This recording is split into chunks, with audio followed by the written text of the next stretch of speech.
Bakit sa tingin niyo po may taong napakayabang? Ang tawag po ng ibang kabataan sa mga mayayabang ay feelingera. Ang tawag po ng ibang netizens sa mga malalaki ang ulo, sa mga feeling nila, sila lang ang tao dito sa mundo ay feeling main character. May kakilala po ba kayong ganyan? Sigurado meron. Hindi po ba? O baka naman, isa ka dun. What is the reason why there are people who are so proud and arrogant? Bakit? Anong dahilan? Para po sa akin, dalawa ang dahilan. Bakit ang isang tao yumayabang at napakataas ng tingin nila sa kanilang sarili? Number one, a little knowledge.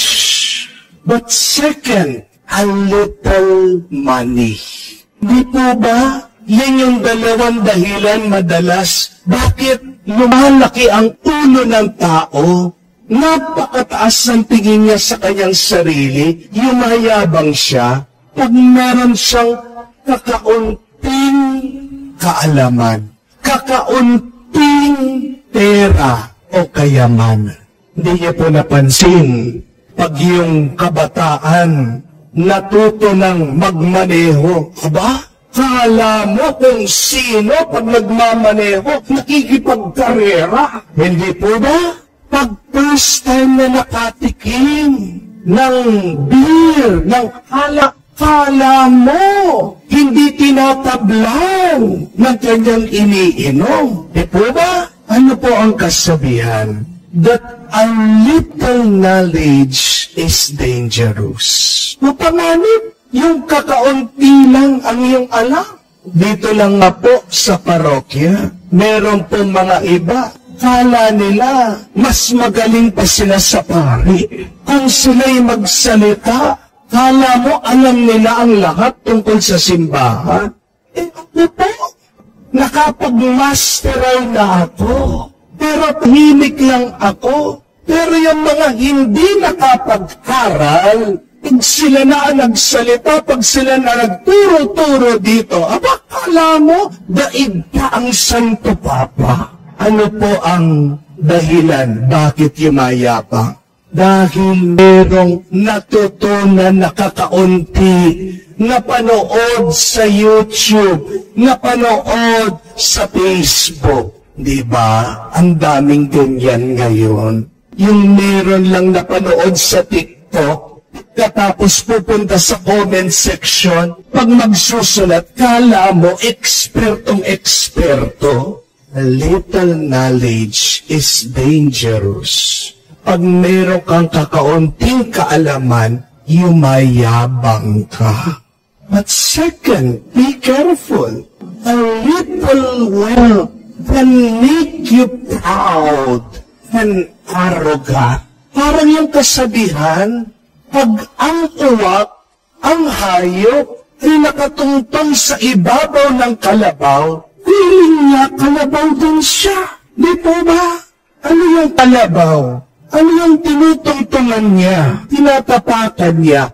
Kaya, napakalaki ng kanyang dibdib. Napakalaki ng kanyang ulo. Kala mo kung sino na siya. Dahil nagkaroon ng konting kayamanan. Hindi ko alam kung napanood niyo yung video ni Ramon Ang, yung pong dating boss ng San Miguel Corporation. Napakayaman tao po niyan.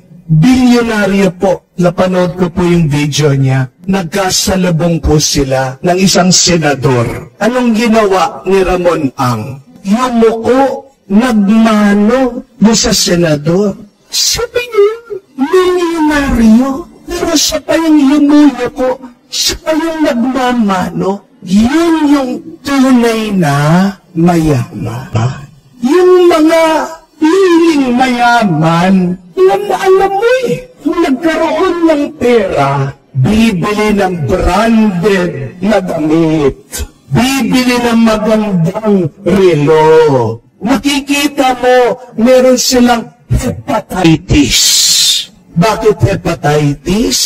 Giniginto, kulay yellow ang kanilang katawan. Pinagmamalaki nila ang kanilang kayamanan. Yun po ba ang tunay na mayaman? Ang tunay na mayaman, hindi niya ipapakita ang kanyang kayamanan. Bakit?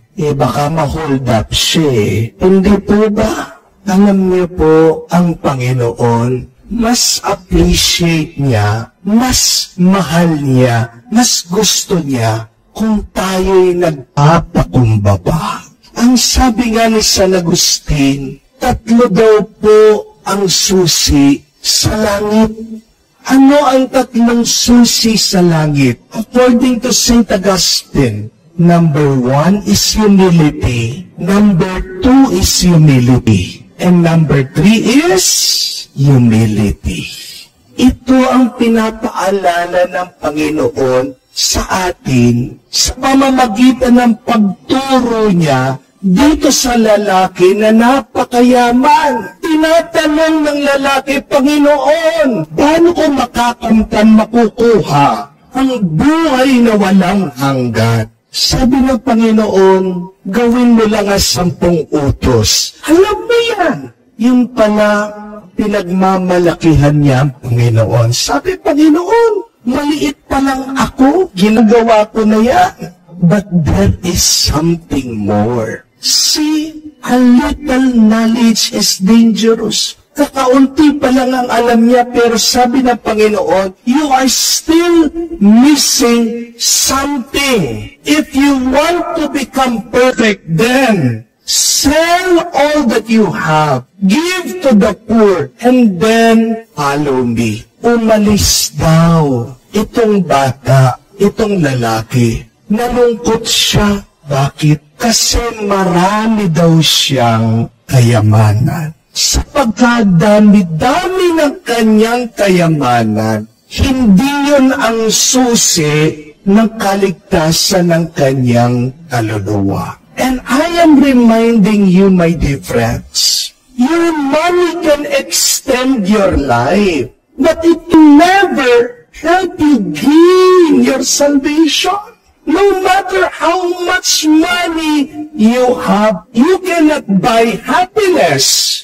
Amen? You cannot buy peace. Amen? You cannot buy salvation. If someday we may enter heaven, it is not because we have done something. Someday we will enter heaven. It is because God has done something for us.